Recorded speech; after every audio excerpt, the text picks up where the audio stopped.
Alhamdulillah Rabbil Alameen. Alhamdulillah Rabbil Alameen. Akibatun lil Mustaqim. Wala Budwana ila Dalimin. Wa Muhammadin huwa Sayyidina Makbubana. Salawatu Allah Ta'ala wa salamu alayhi. My brothers and sisters, we will continue on the tafsir for Surah Fatih with the verses 13 and 14. And now we'll start to go deeper into some of the aspects and also bring in the relationship of the Afro Arab and the Tubab Arab in America, and relationship with the black man and his family. And this will give you a backdrop on some of the people that you're dealing with who have perplexed you for so many years and decades. You're perplexed on why they're the way they are. Well, we'll kind of get an understanding of that by these verses and the verses to come. And also, we will embark on some of the historical significance of some of these verses in the Quran. And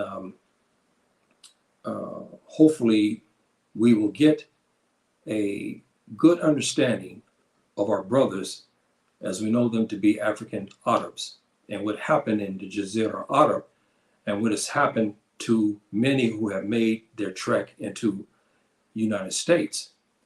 So this will kind of give the understanding to the black man and his family of his relationship with the African Arab there in America. Okay, let me give my proper greetings. Assalamu alaikum rahmatullahi wa barakatuh lil ikwani wa wati fi din. Salamu ala mani teba huda lil ikwani wa wati fi Africa, Europa, wa America, Caribbean, Asia, wa kulli makan. Halin salim bikum. Okay, my dear brothers and sisters, we'll get started here. And again, the reason I'm doing this is because I don't believe that we should talk about the Quran, Kareem, and we only leave our audiences and our fellow Muslims back in the 7th century. We should try to equate what we can of the Quran to modern times to help to make us to discern some of the things that are happening to us. And we think that these things are new when in fact they're 1,400 years old or longer. And so this is why I'm a believer that we should bring our brothers and sisters to the 7th century, talk about the history, but also explain some of the ins and outs on what's happening with us today, and how what is happening to us today is not new. And this way you have a better understanding on which direction to go. And so this is how I like to approach it. And the reason I love, as you heard me say Qutb, Tafsir the Quran, because he has done that. He talked about the 7th century. He talked about what has happened, but he also brings his readers to modern times to explain about the Jamaat Islamiyah, the Muslim community, and so forth and so on. And I'm a firm believer that this should be done. And again, I know this may be mundane or not likable for many Muslims and non-Muslims alike, and I understand. But you have to understand my position. I must present the facts as they are. That's what we call it, bayna, in Arabic, because we have to give the proof, not to shade it towards the society, but because I'm wrong, I'll get judged for this. And we have a term for this, as tabdal, meaning to change things to suit certain people or suit certain times. We cannot do that. We're forbidden for doing that. And Subhanahu wa ta'ala has warned us and gives us a sanction for doing that. So I have to present the facts as it is. Okay, so we get started here. And verse 13 here, it's more or less self-explanatory to most Muslims about this. And we look at it here. As for those who do not believe in Allah and His Messenger, for such believers, we have prepared a blazing fire. Here we have something that we have to understand, because this is going to be probably, again, kind of in some ways confusing, because the people pick out words. If you see the word unbelievers, you see he didn't say in this verse disbelievers. Subhanahu wa ta'ala didn't use the word disbelievers, even though if you look at the Arabic, it's the same word. It's the same word. If you look near the far end to your left, I think you look at it, the way I'm looking at it, to your far left, you'll see lil kufri here. See, near, it's about the third word near the end. And this also means disbelief, but it also can mean unbelief according to how it's structured in the Quran, in the words before it and the words after it. That's how Arabic is. So he says unbelief.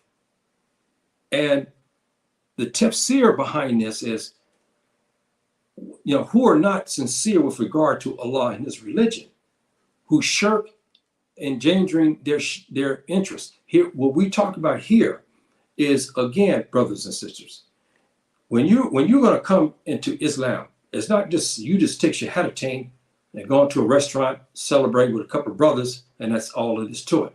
It's not like that. Subhanahu wa ta'ala has something in store for you because He wants to test you. So, and then interest their lives and wealth for the sake of Allah's religion when their trials and tests come. See? Now, the scholars of old have talked about this.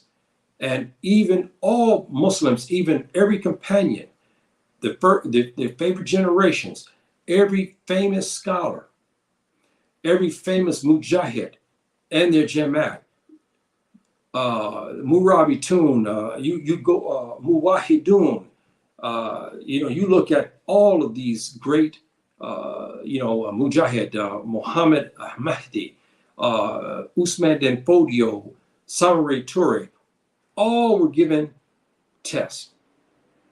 And so this is the nature of Islam. And these tests are like Muslim tests. It's like, you're being tested and quizzed, and like you do in school. And this is how this is. And so you have to understand that. Here, Subhanahu wa ta'ala is warning us that we must be sincere in what we believe in Islam. We cannot play with it, and we cannot be in hypocrisy of it. We cannot. And so here he's saying again that who are not sincere with regard to Allah and His religion, who shirk, endangering their interests, meaning they put their interests above that of the religion, and the religion of Islam. And when your imam or the leaders of your community, or the leader of the country, who then comes out and says, look, I need men from 19 to 40, say, for instance, you will be doing this, and you need to get up and go and do that. And then we have brothers who, as you heard me talk about last week, who give excuses. Oh, I can't go because I hurt my foot. Oh, my wife's mad at me, and she left the house. I have nobody to take care of the kids. Variety of excuses. Here, Subhanahu wa ta'ala talks about this. It's shirking. It's like shirk. It's like a form of shirk, because what you've done is you put those interests. You say, if I go out here with the brothers, what about my car? I just bought a new car. Who's going to wash it?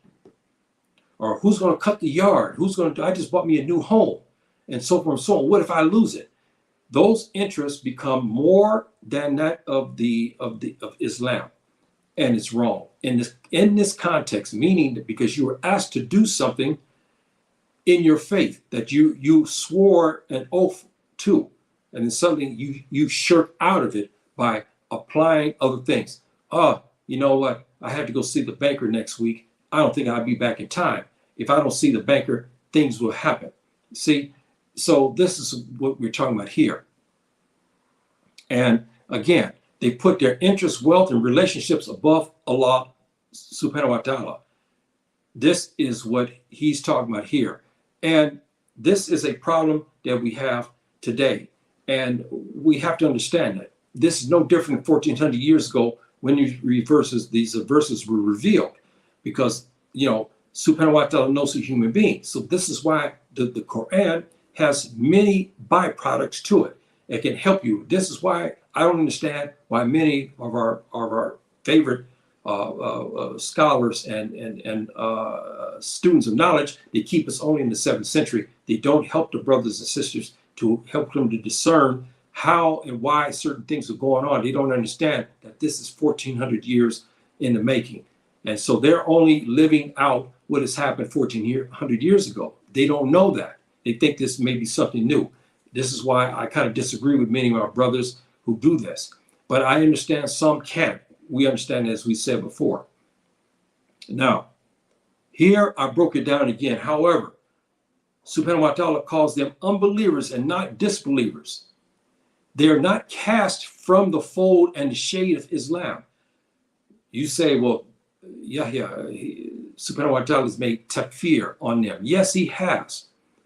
And the Prophet ﷺ was given this verse, so he now knows what was in their heart, because subhanahu wa ta'ala gave him this information and told him what happened. And again, for those who are first checking in on this, we're talking about the certain verses here that I went over, where the Prophet ﷺ sent an emissary to the Arabi. The Arabi are the Bedouin, okay, Bedouin in the desert who live in the open desert, and told them, look, I'm going to go to Umrah. Will you come? Because they're new to Islam. They pledged to Islam. They're new. So now he sent emissaries and said, hey, look, we're going to be leaving at this time. We want you to come.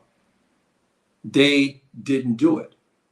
There was about 6 of these or 7 of these clans that didn't do it.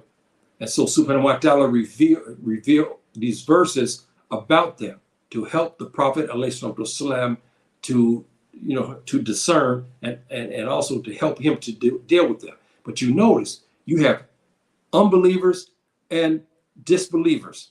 Remember, I told about here about a week, 2 weeks ago, about the difference between when subhanahu wa ta'ala uses the unbelief and disbelief. I talked about that. And so here the scholars of old have said that he is not casting the Arabi, the Bedouin, out of Islam. He's not casting them out, because the Prophet ﷺ was ordered to deal with them as Muslims, and he did. And here I'm going to give you the rationale on why. You remember something what we talked about many times in the Aqidah and so forth and so on. In the Sharia, we talk about many different things. We always talk about the qulub, the heart, right? We talk about this a lot, what's in it and so forth. I don't know what you're thinking. You don't know what I'm thinking. You don't know what's in my heart. I don't know what's in your heart, right? So we cannot judge. We can't speculate. You can't come to me and say, well, I think Yahya's thinking about money that he left over here. You have no way of knowing this ghaib. You have no way of knowing this. And I have no way of knowing what you have that's in your mind and what's in your heart. I have no way of knowing that. So this is the reason. This revelation was given to the Prophet ﷺ by subhanahu wa ta'ala. Unbelief was uncovered by Allah ta'ala, which was nestled in their heart and not in their actions. Remember this again? You remember something. We can never judge what's in the heart. And since this was in private, meaning subhanahu wa ta'ala knew what was in their heart. And he gave this direction to the Prophet, alayhi salatu salam, Nabi. And so now the Prophet ﷺ cannot make the judgment on them because it was in their heart, because their actions didn't show this unbelief and disbelief. See, both. They didn't show that in their actions, but it was uncovered. So therefore, since we know it was nestled in the heart, we could not make takfir and throw them out of the fold of Islam. But the scholars of old have said, as you remember I said the other day, that subhanahu wa ta'ala said, I will get them later in Yom Al-Qiyamah. I will declare them to be disbelievers, meaning they're out of the fold. You see, this is how they go. This is why in our religion, and Islam. It's a living religion, and it has many facets to it. So therefore, when Islam is down to earth, it's not very difficult as long as we stay in the fundamentals and the basics. Meaning, we don't get we stay mizan, in the middle. We don't go too far to the right. We don't go too far to the left. And that's why I've been urging everybody to go back to the fundamentals, because then when you go back to the fundamentals, you see how easy it is to follow.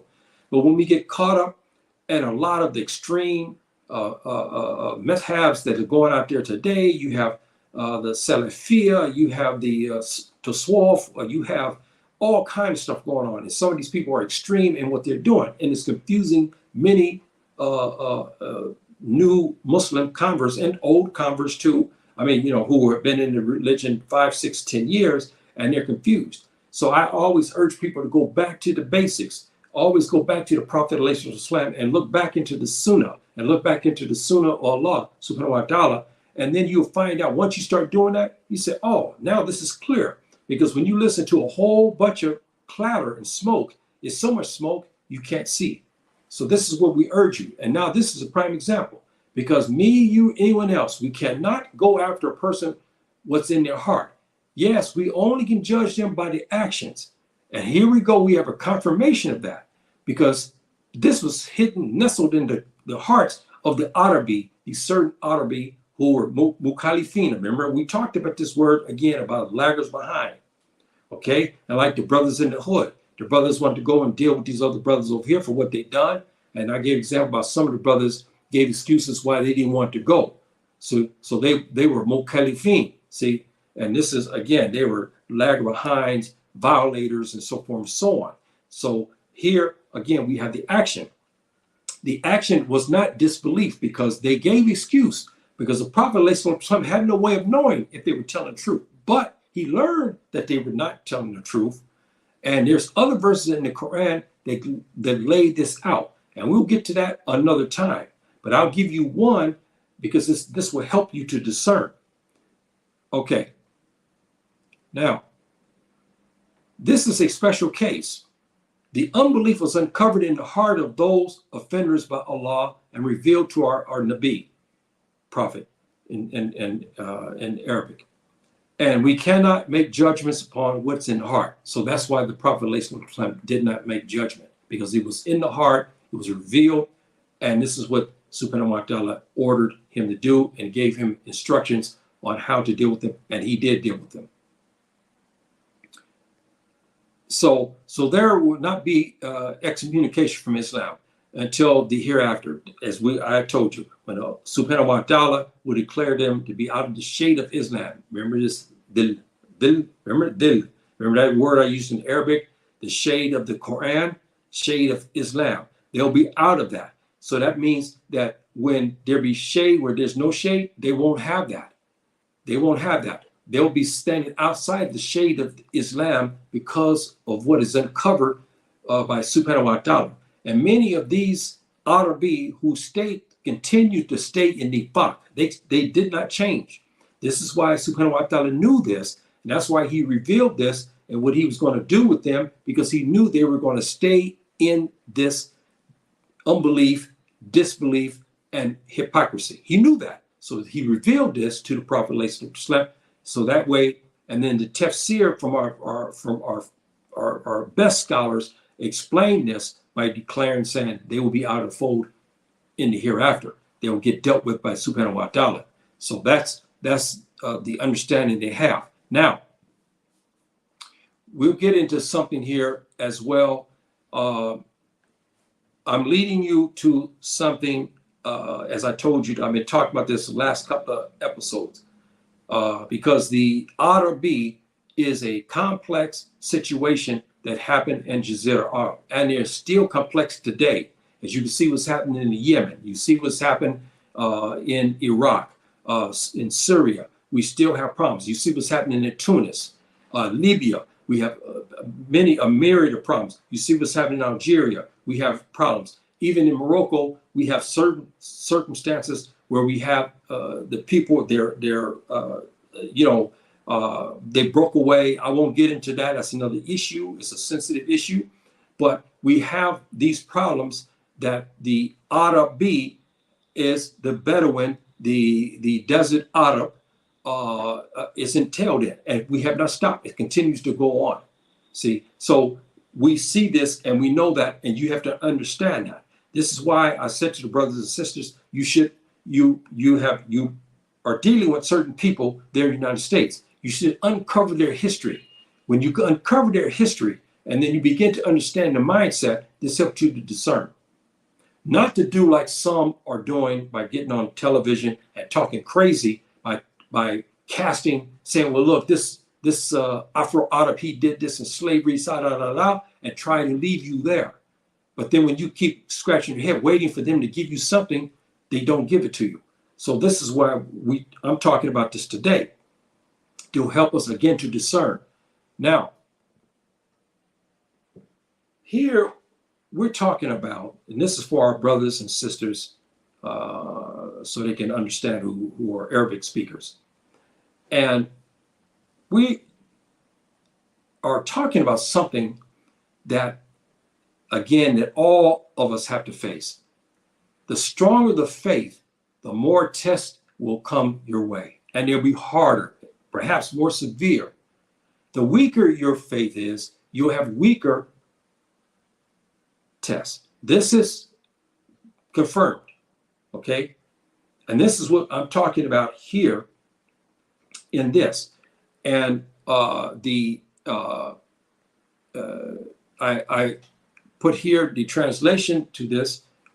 Important note here: the Muslim is my translation sometimes is terrible. Excuse me, my brothers and sisters. The Muslim, he's new to Islam. The Muslim's trials from Subhanahu wa Ta'ala are a remedy for what's in the heart. It's true. It nourishes and strengthens his faith. Brothers and sisters, this is the case.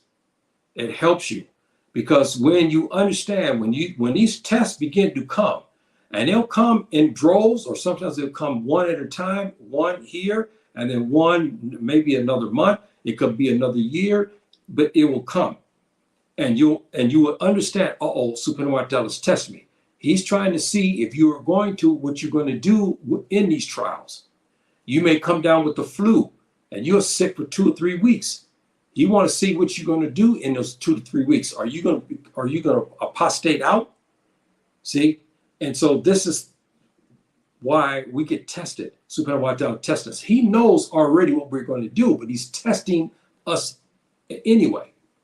So, and then the second part of that translation is, it is important, it's an introduction to jihad in the cause of Allah, and will face the real Muslim calamities. This is true. You're going to face it.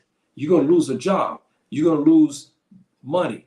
These things happened in my regard, and things, I mean, I won't get deep into it. What happened to me was off the charts, because I lost almost about about $88,000 US behind the BS there in the United States when I came here. And what they did, they closed out my account, and then they took my money. Yes. And then other things happened in California where they came back after 15, 20 years, and then, said, hey, you need to pay this. When it was, it was, whoa, wait a minute, what's going on here? So, you see what I mean? These are tests from Subhanahu wa Ta'ala. And at one time, I had hardly any money left to live on. And even that they tried to take. And luckily they didn't do it. You see, these are the calamities I'm talking about that happen to Muslims. I could easily, because why do they do this? Because they want you to leave the religion. Because these people are under, the disbelievers like this are under the spell of the devil. They have conjured up things and they want to get you out of it. You notice this. They don't fight the toilet worshiper. They don't fight the man who's worshiping a cow. They don't go after the Hindu or the Sikh. Now and then they go after them because they think they're Muslims, and especially in the United States, so they go after them. But then when they find the Sikh or Hindu, they back away. But they want to remove you from the religion. They want you out of the religion. They want you like them. They want you to be like everybody else. This is the footsteps of Shaitan that they're following. So the real Muslim, he is going to face these calamities, and they're going to come, sometimes one after the other, and you have to be ready for it, brothers and sisters. And you've got to be ready for it, because this is something that none of us, and again, some say, I haven't went through anything hardly. Then I have to question your faith. How are you weak? And a lot of times when I hear this, I begin to quiz these brothers, and I begin to ask them questions. I find out many of them are not praying much. Many of them are marginal Muslims at best. You see, so they have very little test. But some of the brothers I know are very strong. They have these tests. Now, it revealed in the heart of the Muslim if he will be strong in the religion or he'll be weak. The tests come, these tests come, and they will determine your role and what's going to happen if you're going to be stronger. A calamity hit you, you become stronger. You get more knowledge. You even decide to start to dress more Islamically. You start to read the Quran more because of these calamities have brought you their way. Or the other one, he starts to back away from the religion. He only prays sparingly. Sometimes he'll pray in Ramadan. He may even fast 2 or 3 days, but he breaks his fast illegally according to the Sharia, and so forth and so on, and he'll start doing other things. So he becomes weak in religion because what has happened to him, he's had calamities after calamities, so therefore now he becomes weak Muslim. This is what we know about the Muslims today. If you meet a young brother or someone come to Islam, you try to help them and you see what's happening. And when they come to you with these things, you have to strengthen them. Tell them, look, this is only a test. You have to wait it out. Don't do anything to jeopardize your standing with Subhanahu wa Ta'ala. And this is a true fact, brothers and sisters, that to help you. Now, we say, we're going to get into some of this now. You say, what about the desert Arab, the Arabi? What proof do we have that Subhanahu wa Ta'ala, what he really feels about these particular hypocrites? Now I'm going to start giving you more bayana. Surah 9, verse 97. Here, Subhanahu wa Ta'ala talks about the Arabi. This is in, again, Surah Toba. This is the Surah of Al-Harb, the war. And so Subhanahu wa Ta'ala here gives indication on them. The Bedouins are stronger in disbelief. Look at the word he uses now. Stronger in disbelief and hypocrisy, and more likely not to know the limits of what Allah of what laws Allah, of Allah, and is all knowing and wise. This is Surah 9, verse 97. This gives you indication, brothers and sisters, of something. Brothers and sisters in Los Angeles or Phoenix, Arizona, or Portland, Oregon, and other parts of the country, they have problems with many of the Afro Arabs and the Tubab Arab. I know I had my dealings with them too. I saw the way they act and treated me. I saw that. And now you kind of got an understanding, because you have to understand, I've told you this before in other classes. The U.S. government is very slick in what it does. It gives visas to those primarily who are marginal Muslims. That's the bottom line. Because I'm going to tell you something, the ones that you face that you're having problems with in stores and mini marts and all these other places like that, in schools and everything like that, because I'm going to tell you, the brothers that I know that are all over the place through North Africa and other places, strong Muslims, they're not like that. But you will never see them there. You know why? Because they will never be able to get visas to come to America. So the only ones who are getting are those that you see here. Subhanahu wa ta'ala. That's why I'm saying to you, he is exposing these kind of Bedouin. Okay, he's exposing them, and again, it's only a certain class of people he's talking about, not all. Remember that, just like African Americans, not all of us are gangsters, not all of us. We're not all of us are drug dealers, no, or stealers or something like that. We're not. Same with the Afro Arabs. Not all of them are like this in disbelief and hypocrisy. They're not. But that's what I'm saying. Most of the brothers don't have the opportunity to meet the good, strong Afro Arab Muslim. They won't see them there. They won't see them.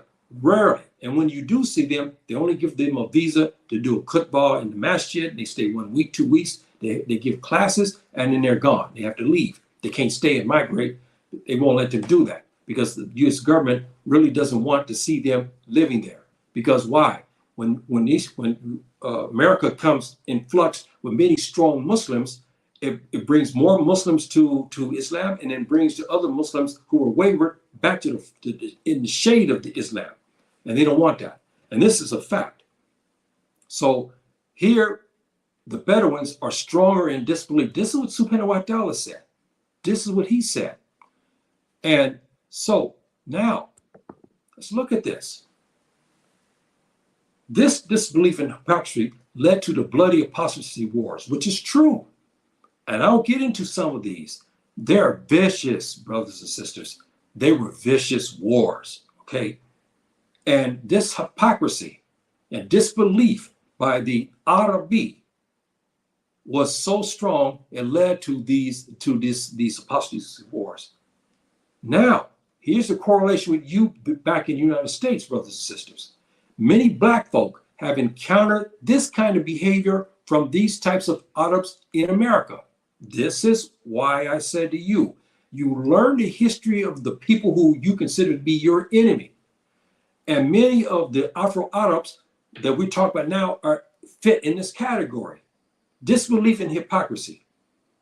And they give brothers fits because they don't understand it. They see some of them and say, hey man, I know these guys got African blood in them. Why they act like this?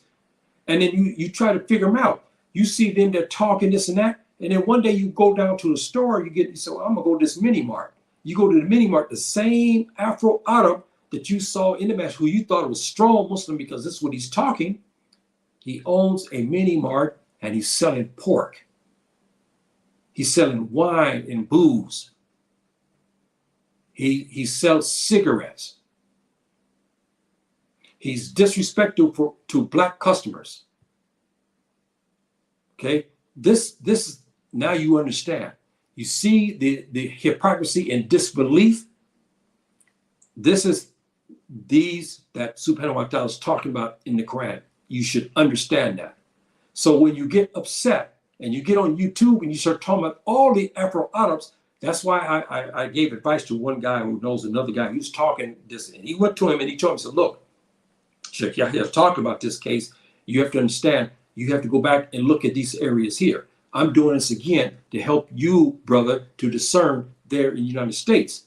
Because here is Subhanahu wa ta'ala, if you are a strong Muslim and understand and start to learn the Quran and the Arabic in it and the tafsir, this is the basic fundamentals I told you to go back to. Go back to the basic fundamentals of Islam.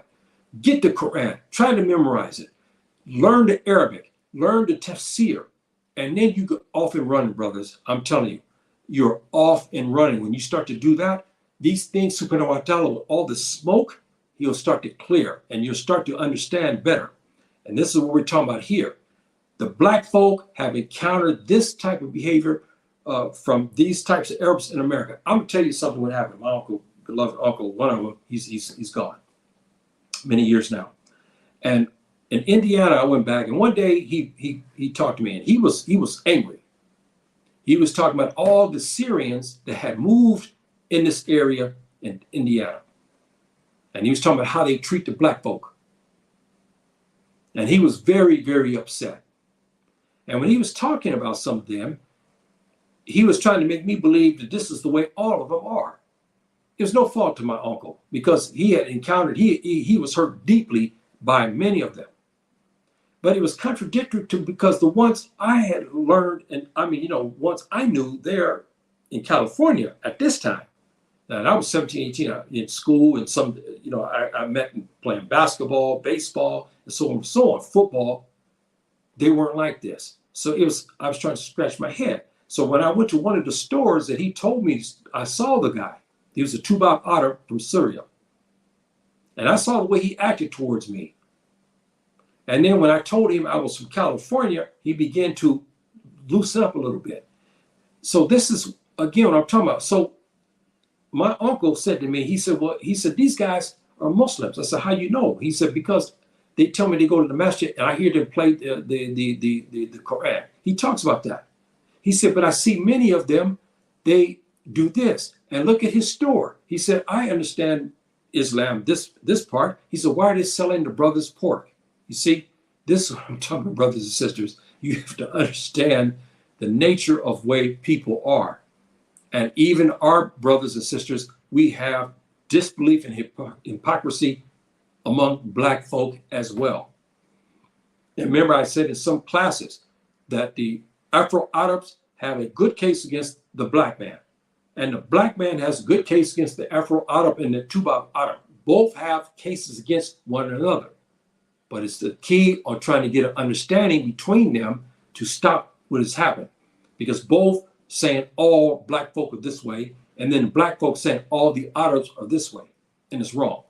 So I'm hoping I get through to help you to discern. I'm giving you the Quran and the Quran, and I'm giving you the tafsir and what has happened with the Arabi and how it affects you there in America, which is true. The same thing, disbelief and hypocrisy. And I'll remember, and I'll go on a little bit further. I remember something that really angered me one time when I'm new to Islam. I'm about maybe 6-7 months. There's one store in the area I was living. This guy took over. He was Arab. And he was a brown-skinned Afro Arab. Brown skin, hair was kind of curly and so forth and so on. But he was polite. He was not disrespectful to me. I came in and I gave him salam. He gave me salam back. He was very polite. But I noticed inside the store, he had wine, beer, so forth, vodka. Everything inside the store. And then I went to the area over here where the meats. I saw pork byproducts. Okay, he's still in that. So I didn't know how to talk to the brother about it, and I didn't want to get involved in that. I said, okay, because where I live, it was not many marts where you get your gas. I need to get gas, so I would go to his place. I try to patronize the guy. And then one sister told me at the masjid about him. And when she talked to him, because she talked to him one day in Arabic, so that way the other people would not be able to understand. And she said that he said, yes, I told the people that I was Catholic. Here he's a Muslim that goes to the masjid. He said he told the people he was Catholic. And he changed his name from Muhammad to Mo. You see what I mean, brothers and sisters? This is what Subhanahu wa Ta'ala was talking about, the disbelief and hypocrisy among the Arabi. This is what I'm talking about. Now you understand where it's coming from, brothers and sisters. So now you should understand and how you should know how to act towards them. You deal with them as you should deal with them and move on from them. But don't cast all Afro Arabs in this way, because they're not all out this way. I know you met many of the brothers I know. These are strong Afro Arabs in the religion. You will learn from them, and they're not racist. And I'll say this, and I'll move on to the other part of this. The brothers, you guys and sisters, you got to understand something with this.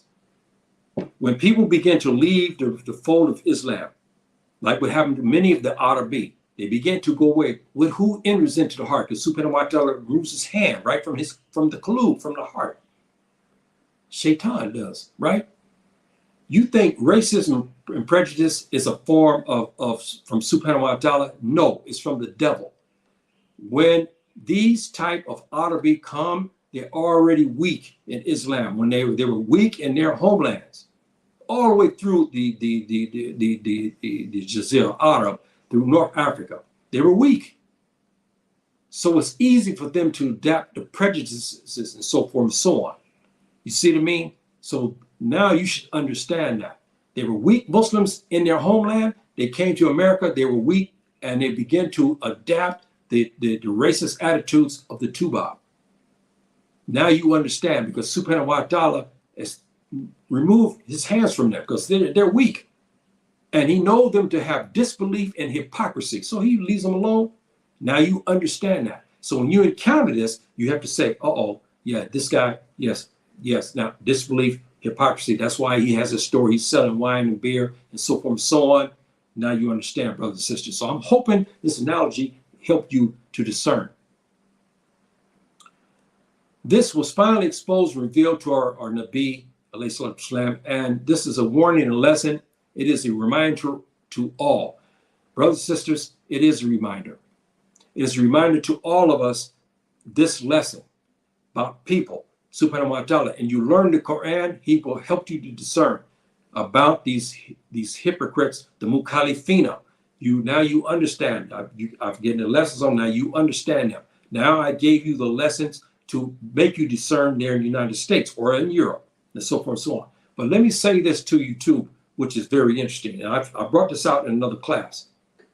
With all of the stuff that's happening with the Afro Arab, and even with many Tubab Arab, the marriages between the African American man and the Afro Arab woman is skyrocketing. I mean, skyrocketing, especially in Europe and in England and in France in particular. This relationship is blossoming big time. It's not new, brothers and sisters, because remember, the black man and the prototype Afro-Arab have been mixing for thousands of years. This process is continuing now only in America and Europe. You understand? It has not stopped. But the phenomenon with all this racism and disagreement between the two, but the brothers are marrying their girls, and the girls are marrying our brothers. You see? So the Afro-Arab woman and the African-American man in particular are especially young age groups, I think between 20 and 40, are marrying a lot, especially in Britain and in France. And one of the leading, believe it or not, the leading of these are who? Moroccan women. That's right, and Egyptian women.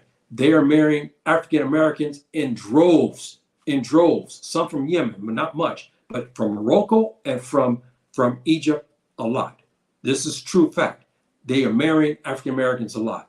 See, so I'm just giving you that to help you to discern, to say, hey, not everything is bleak, because now we have marriages with all this craziness between us, we still find time to marry.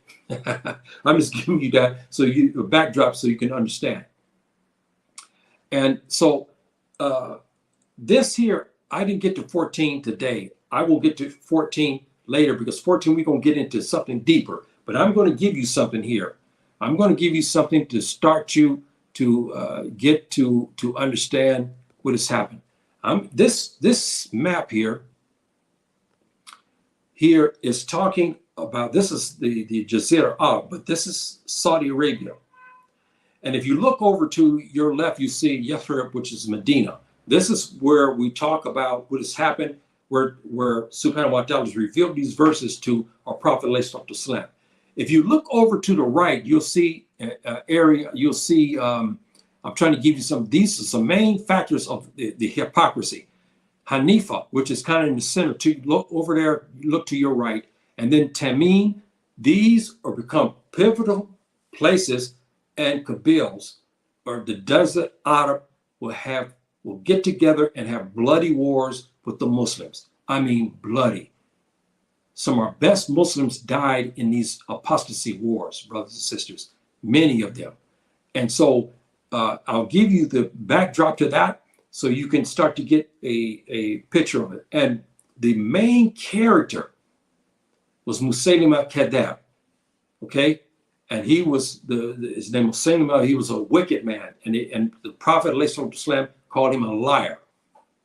He led a force of disbelievers who apostated, about 40,000, and they wreaked havoc through the Jazira Arab, and they wreaked havoc, and they tried to bring the brothers to their form of quote unquote Islam, which was not Islam, it's kufr, bottom line.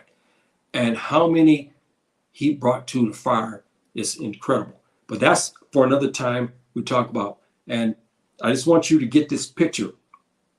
And then the great big battle you see to the right over here where it says, "Oh, your mama," right here. This is the area where the big final culmination fight happened between the Muslims and the apostates, and it was a bloody war. And boy, a lot of Muslims died. They went shaheed, and then many who joined this Musaylima Kadab died, and they will have their hearts examined. But many of them had already apostated out of the religion. So I wanted to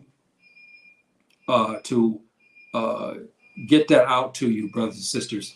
And I'm getting ready to close here, and I will get you to the second part of this particular talk, which is 14, and I'll start to get more into it. But I wanted you to get this first to help you to discern. So, brothers and sisters, when you start to go to the mini marts and the gas stations and other areas where they are, to the masjid, and you see how some of them are, and you know many of them are involved in this, you will now know where this came from. You will know Subhanahu wa ta'ala has talked about that, and should give you some relief to understand. And you have to act accordingly to that. And don't be fooled and go after all of the Afro Arabs. You shouldn't do that. Because now Subhanahu wa ta'ala has made a distinction between them and the strong Muslims. You heard what he said in the other verse, that he says some, the many, which we know, the Afro Arab was, they created because the Afro Arab, the Prophet ﷺ and the companions were Afro Arabs. They were Arabi, see? So he's giving you the distinction. That's why he said Mukhalifina, see? That's why he used the word to so help you to discern between the strong Arabi Muslim and the munafiq, okay, hypocrite Arabi, okay, to give you that distinction. And this is why Surah Fatah should be applied to you today, black man in America, so you can understand, because you deal with African Arabs. Now you understand about many of them and how many of these generations, and some of them you see every day when you go to the store, so forth and so on. There are mini marts and so forth and so on. And now you understand, and you see them, and then you see them smoking, selling pork and everything. Now you understand where they came from. And Subhanahu wa ta'ala has talked about that. And you discern from that, you learn from that, you pray for your brother, and you still deal with him kindly, but forcefully, and move on. But don't be prejudiced and everything against every Arab you see, because it's not right. Okay, you shouldn't do that. I'm giving you my advice, brothers and sisters, because this here should help you to discern that not all Afro Arabs are like Subhanahu wa ta'ala is talking about here. He gave the distinction. So, my brothers and sisters, I'm hoping that you got something out of this today in this lesson. I brought you to what happened 1,400 years ago, but I also educated you today on what's happening.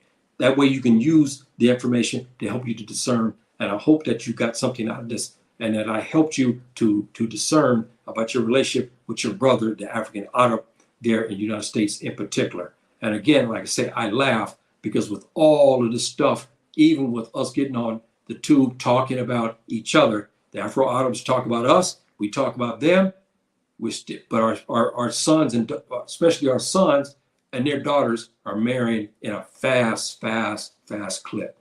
It's kind of funny, isn't it, in some ways, that our sons are marrying their daughters, even though we have all these misunderstandings between us, but they still are married. In some ways, it's funny. Okay, brothers and sisters, I hope that you'll continue to follow this program that I have, and I will leave you with this, and this is the first 13. I'll get to 14 in a couple of days, inshallah ta'ala, and we will talk more about this, and pass this tape along to some of the brothers who have problems with the Arabi, and they can help them to discern, because I bring you to the present time. Okay, brothers and sisters, I'll leave you with the beautiful words of Jannah. Assalamu alaikum, rahmatullahi wa barakatuh.